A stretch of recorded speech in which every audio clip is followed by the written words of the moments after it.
east Karbi Along বেছি আহি গ'ল ইষ্ট কাৰ্বি আলং ঠিক আছে আজি আমাৰ এই সভাত আমাৰ মাজত উপস্থিত কাৰ্বি আলং অট'নমাছ কাউন্সিলৰ CM ডক্টৰ তুলিৰাম ৰংহাং ডাঙৰীয়া ডিফু লোকসভাৰ সাংসদ অমৰ সিং টিছু ডাঙৰীয়া আমাৰ কাৰ্বি সমাজৰ ৰজা কাৰ্বি ৰিছু লংচিং ৰংহাং ডাঙৰীয়া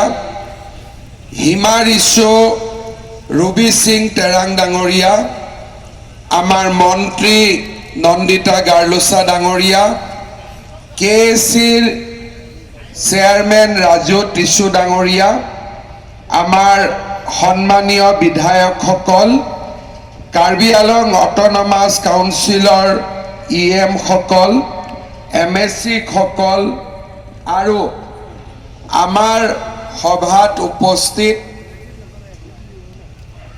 আমাৰ ডক্টৰ জয়ন্ত ৰংপি ডাঙৰীয়া হৰেং সিং বে ডাঙৰীয়া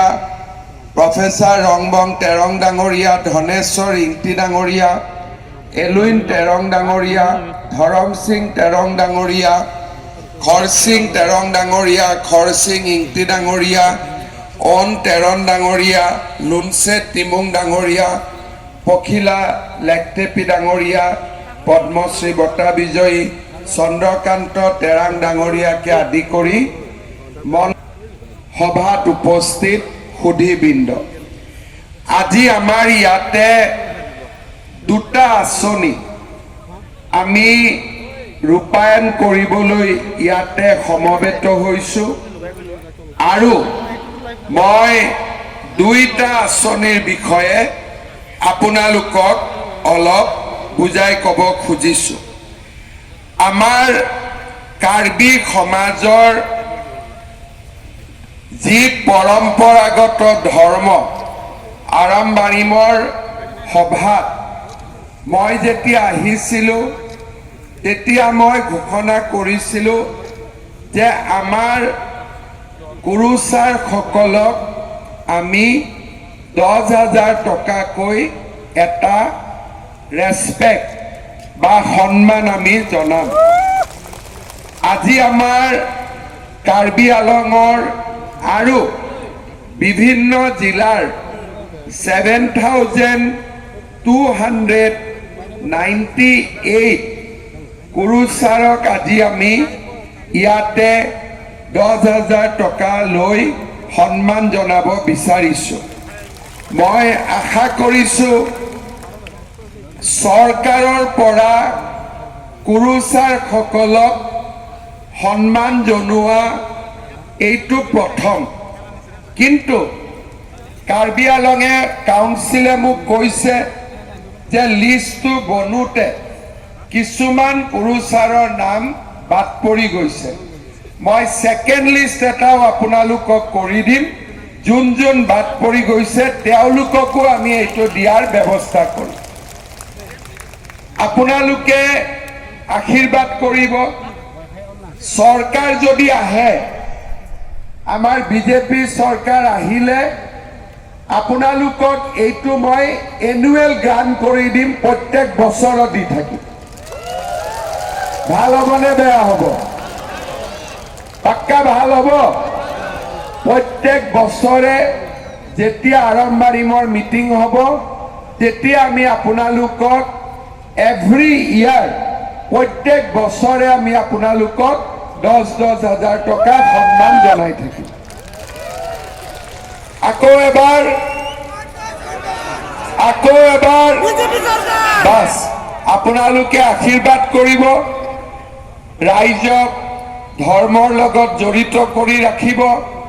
ৰাইজক আশীৰ্বাদ কৰিব দুখৰ দিনত সুখৰ দিনত